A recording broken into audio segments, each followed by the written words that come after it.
77वां गणतंत्र दिवस के उपलक्ष्य में जो झंडोत्तोलन का कार्यक्रम किया गया, इसको आप किस नज़रिए से देखते हैं? चलो ठीक हो, 10 मिनट कोशिश करो कि 10 मिनट में समझ लो।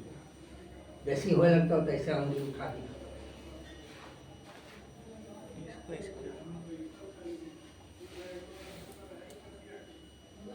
बोलिए। प्रश्न पहले तो होके चाहिए, अभी वही प्रश्न के रिकॉर्डिंग आएगा चाहिए। 77वां गणतंत्र दिवस झंडोत्तोलन के उपलक्ष्य में अपनी प्रतिक्रिया व्यक्त करें। धन्यवाद और आशीर्वाद रवि भूषण जी। आज बहुत अच्छा अवसर मिला है कि गणतंत्र दिवस के अवसर पर अद्यतन कुंज के कार्यालय में हमको आपने आमंत्रित किया है और गणतंत्र दिवस के विषय में कुछ मेरे विचार आप जानना चाहते हैं। गणतंत्र से भी पहले एक शब्द है स्वतंत्र। पहले हम 1947 में अपने को स्वतंत्र स्वीकार किए। शब्दों पर ध्यान दीजिएगा तो मेरे कथन का अभिप्राय आपको स्पष्ट होगा। मैंने कहा स्वतंत्रता को हमने स्वीकार किया। मैं थोड़ा उल्टे सोच वाला आदमी हूँ। बहुत सी मेरी बातें अटपटी लगेंगी अगर गंभीरता से नहीं सोचेंगे, देखेंगे, पढ़ेंगे तो।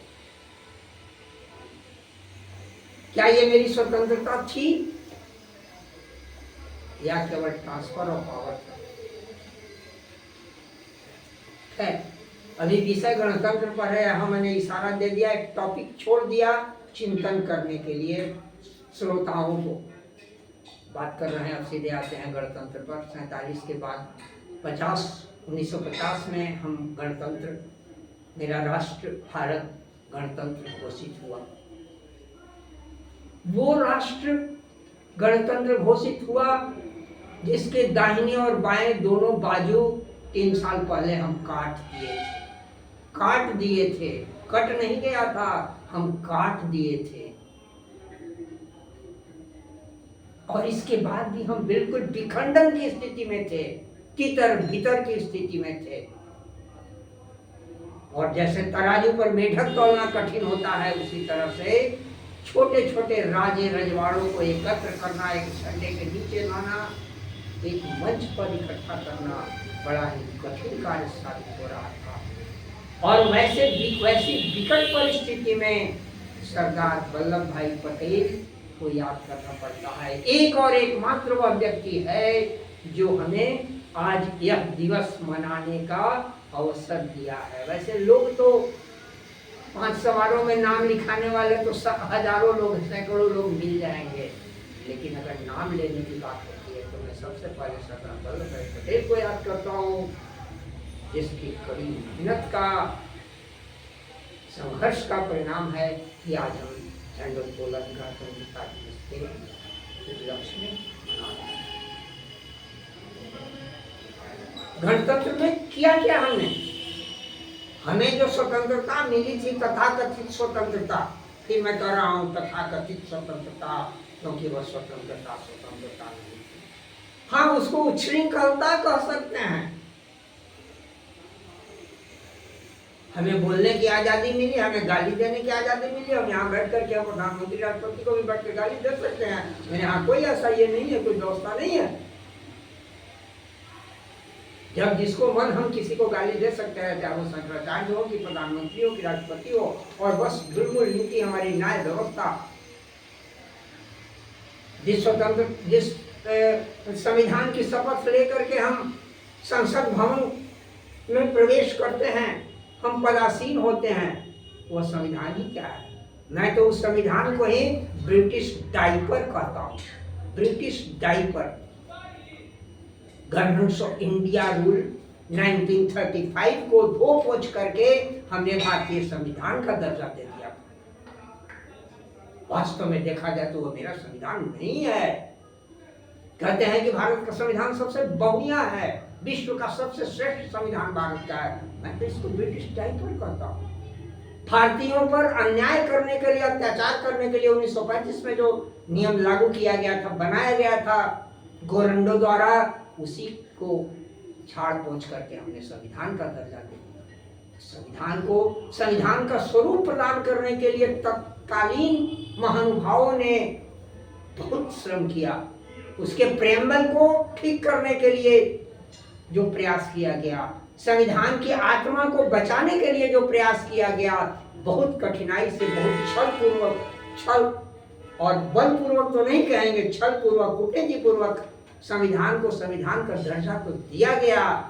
लेकिन उसके बाद वाले जो लोग आए, वो 50 तरह के उठा पटक करके अनेक चीजों को उसके अंदर डाल करके, यहाँ तक कि प्रियम्बल को भी हमने तोड़ मरोड़ कर दिया। प्रियम्बल का मतलब होता है संविधान का ढांचा। हमने संविधान का ढांचा ही जब मेरा लड़खड़ा गया, हमारे संविधान में 75-76 वर्ष के अंदर ही अनेक संशोधन हुए, और सारे मनमाने संशोधन, जो होना चाहिए था वो नहीं हुआ।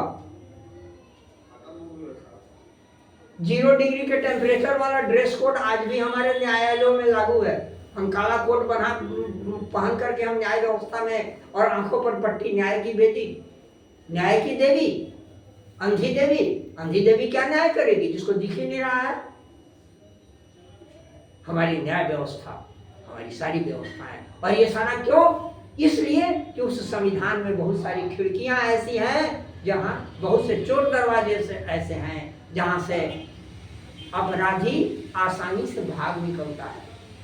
अभी अगर सबसे कठिन है, सबसे दुर्लभ है, तो भगवान ढूंढने पर मिल जा सकते हैं, लेकिन न्याय मिलना तो बड़ा कठिन है। न्याय मिलने के लिए रसूखदार होना जरूरी है, न्याय मिलने के लिए पैसे वाला होना चाहिए। बात गणतंत्रता की हो रही है, हम विखंडित एकदम, अभी भी भीतरी एकदम ढांचा, हमारा एकदम भीतरी ढांचा चरमरा गया हुआ है। स्वतंत्रता के साथ ही हमारे ऊपर आरक्षण की पुड़िया थमा दी गई थी। एक तो बंटवारे का दर्द, हमारी दोनों भारत माता की दोनों बाजू काट लिए गए थे 2 कुर्सियां बनाने के लिए, प्रधानमंत्री की 2 कुर्सियां हो, इसके लिए, इस दुष्ट नीति के तहत, और दे दी हमें आजादी बिना खड्ग बिना था। वाह वाह वाह वाह वाह, कितना बड़ा झूठ है भाई, और कितना झूठ बोले। इससे बड़ा झूठ कोई हो सकता है क्या? 1887 से लेकर के 1946 तक हमारे भारत के सपूतों को, बलिदानियों का कहाँ मोल हुआ? इस पर हमने कभी विचार किया? जो वास्तव में काम करने वाले थे, जो खून बहाने वाले थे, जो पसीना बहाने वाले थे, वो हाशिए पर चले गए। 13 में से 12 वोट जिसको, 11 वोट जिसको मिले, वो सरका दिया गया, उसके पुर्जा थमा दिया गया कि तुम अपना कुर्सी वापस ले लो।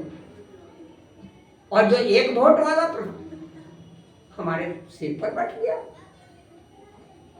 हमारे बाप हो गए, भारत माता के बाप हो गए, भारत माता के चचा जी हो। देश का भी कोई बाप होता है क्या? और अगर बाप ही मानना था तो वो बाप बदलवा ले, कि हमारे पड़ोसी, पूरे पश्चिम वाले दोनों पड़ोसी जो हमारे बने टुकड़े, उनके बाप भले हो सकते हैं, हमारे बाप हो कैसे हैं? खैर, इन पुरानी बातों में जाकर के विषयांतरित होने जैसा लगेगा, और अनावश्यक किसी दुखते रग पर वार करने जैसा होगा। गणतंत्रता पर बात आ रही है। गणतंत्रता हमारा आज 76वां वर्ष पूरा हो चुका है, 77वें में हम प्रवेश कर चुके हैं। हमारा फेफड़ा बिल्कुल जीर्ण हो चुका है। क्यों?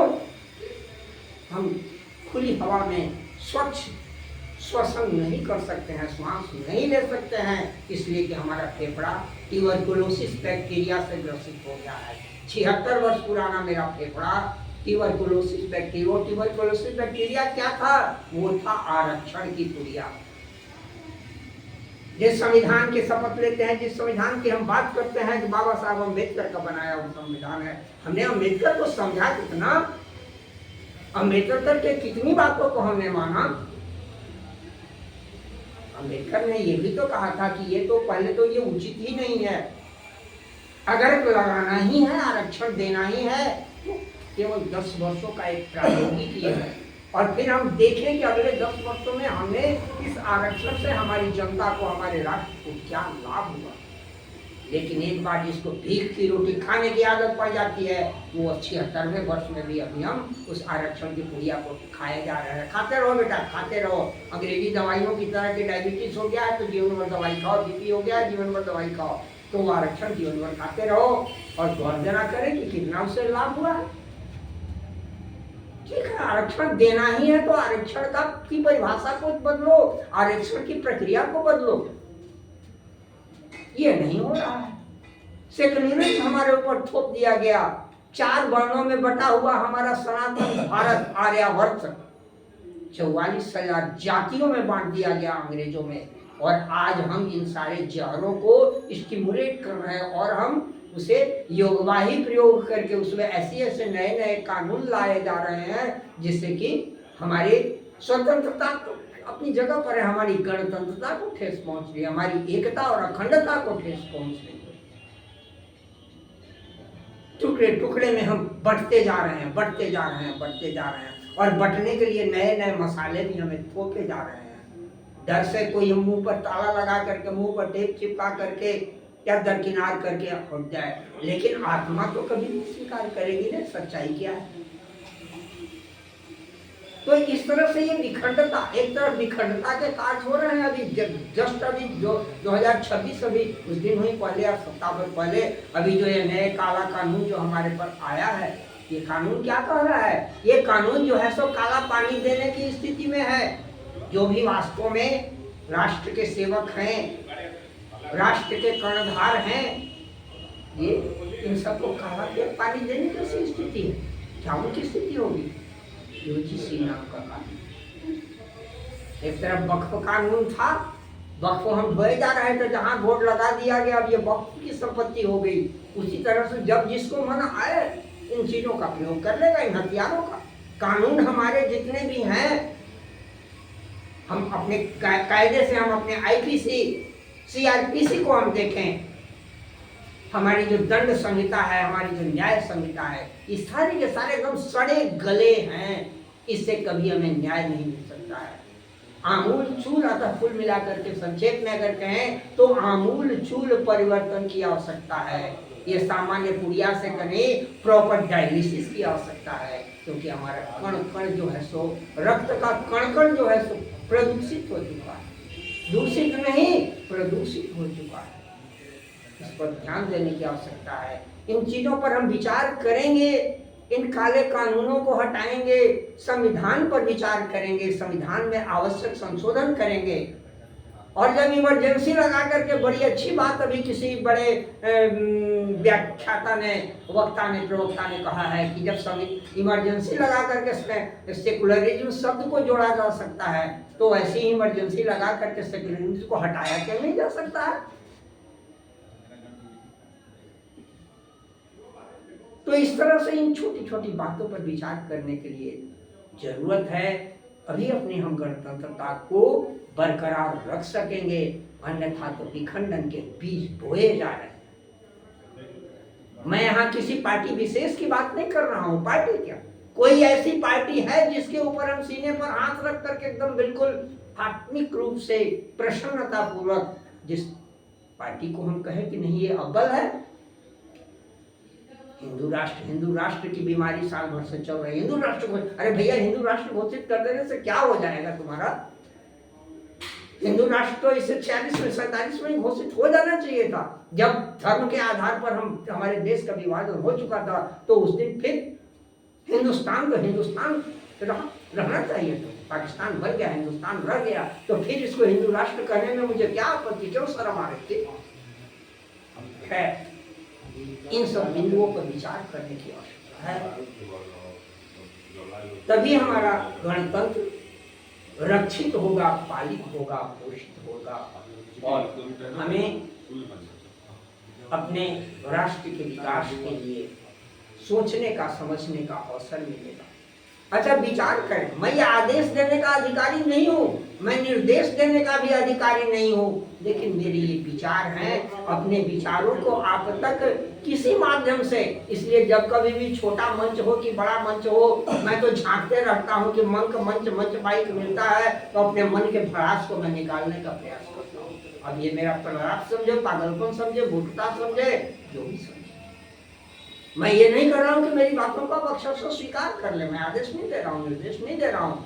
विचार करें आप भी कि क्या है, क्या होना चाहिए, हम कौन थे, क्या हो गए और क्या होंगे कभी।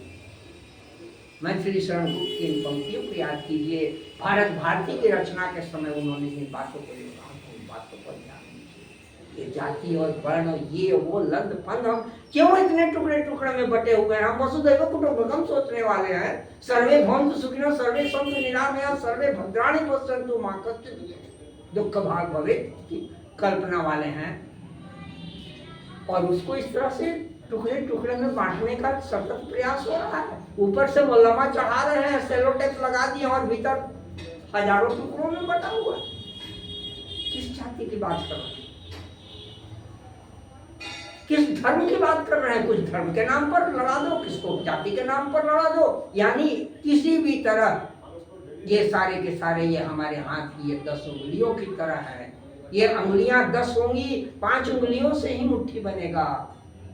अगर इसमें किसी को भी हटा देंगे, सोचने की बात है कि यहाँ पर ऊंच और नीच की जो बातें आ गई है, ऊंच नीच का सवाल ही नहीं है। ये तो मूर्खों द्वारा तैयार किया गया एक तरह से स्टंट है, प्रोपेगेंडा है, झूठ है। झूठ हमारे अंदर भर दिया गया है। ये हायरार्की ऊंच नीच का सवाल नहीं है। एक इक्वल लेवल पर ये 5 चीजें 4 चीजें हमारी थी। हमने उसको मूर्खतावश, दुष्टतावश, कूटनीतिवश ऊपर नीचे का दर्जा दे दिया है। ये फलाना ऊंचा, फलाना नीचा, ब्राह्मण ब्राह्मण ब्राह्मण श्रेष्ठता की जो बात आज कर रहे हैं, और एक और पागलपन की तरह बिना जाने समझे मनुस्मृति को जला रहे हैं। मनुस्मृति का मुंह भी नहीं देखा है, वो मनुस्मृति पर बोल रहा है। मनुस्मृति के कितने पन्ने हैं, कितने श्लोक हैं, ये भी जिस गधे को नहीं पता है, वो मनुस्मृति पर बातें कर रहा है। पढ़ो कम से कम भैया, समझो उसको, जानो। और बिना जाने समझे, बिना ये बकवास जो कर रहे हैं ऊंचे नीचे और वर्ण भेद के सारी की सारी चीजें, ब्राह्मण ब्राह्मण की बात है। ब्राह्मण ब्राह्मण ब्राह्मण किसको कहते हैं? ब्राह्मण है क्या चीज? बहुत सारे उपनिषद हैं, बहुत सारे धर्मशास्त्र हैं, लेकिन वज्र सूची को उपनिषद मात्र 12-13 श्लोकों का, मंत्रों का एक उपनिषद पतला सा है। वहां तो ब्राह्मण की व्याख्या की गई है, वो बड़ा विचार नहीं है दर्शन। और उस मापदंड से जब हम देखने चलते हैं तो ब्राह्मण तो हमको कोई दिखता ही नहीं। किस ब्राह्मण की बात कर रहे हैं? हमारी सारी की सारी वर्ण व्यवस्थाएं चरमरा गई हैं। न सही ब्राह्मण दिख रहा है, न सही क्षत्रिय दिख रहा है, न सही वैश्य है, न सही शूद्र है। ये अवस्थाएं हैं, ये जाति नहीं है, ये अवस्थाएं हैं। आत्मिक स्तर, चेतना की स्तर की अवस्थाएं हैं ये 4। बातें बहुत हो सकती हैं, मुख्य बात है, इसलिए अब इन चीजों को कुछ पॉइंट्स आपको हमने दे दिया, इन पर आप चिंतन कीजिए, मनन कीजिए। धन्यवाद, आपने मेरे विचारों को सुना, इस पर मनन करेंगे तब मुझे अधिक तुष्टि मिलेगी। जय हिंद, जय भारत, वंदे मातरम, वंदे मातरम, वंदे मातरम। मिनट के 20 मिनट। हाँ तो ठीक है, 10, 12, 15 के टारगेट रखिएगा। 1 मिनट वाले बाबा खाया भी का पहले ही खाने का 10 मिनट बोले तो मन होता था। वो आपके सुनते सुनते उनका 3 हिस्सा बड़ा खत्म हो गया होगा, ये हो गया मैं खाऊं तो पहले इनके न बोलवावे के अब फिर ज्यादा खाए वाला के आज पे- पीछे बैठावे के चाहिए। पहले इधर काम शुरू कर दो। चला कर। हरे कृष्ण। गणतंत्र दिवस पर आपने अद्यतन समाचार पत्र के माध्यम से गणतंत्र दिवस के बारे में मैं अपना विचार कुछ रखना चाहता हूँ। हम लोग पढ़े हैं कि शासन की व्यवस्था जो है 3 तरह के होता है। उस दिन जैसे कि राजतंत्र चला, अधिनायक तंत्र भी कहीं कहीं चला, और जनतंत्र अभी भारत में लागू है, बहुत से दुनिया के देशों में भी लागू है, लेकिन सबसे अच्छा कौन है? अधिनायकवाद में जो शासक होता है उसका वचन ब्रह्मवाद होता है, उसमें कोई परिवर्तन वो नहीं करता है, उसका जो आदेश है वो मानना ही है, अच्छा रहे या बुरा रहे। राजतंत्र में राजा अपने लाभ के अनुसार आदेश जारी करता है और जनता को, उसके प्रजा को उसके बात को मानना होता है। आज जनतंत्र है, माने जनता की शासन है।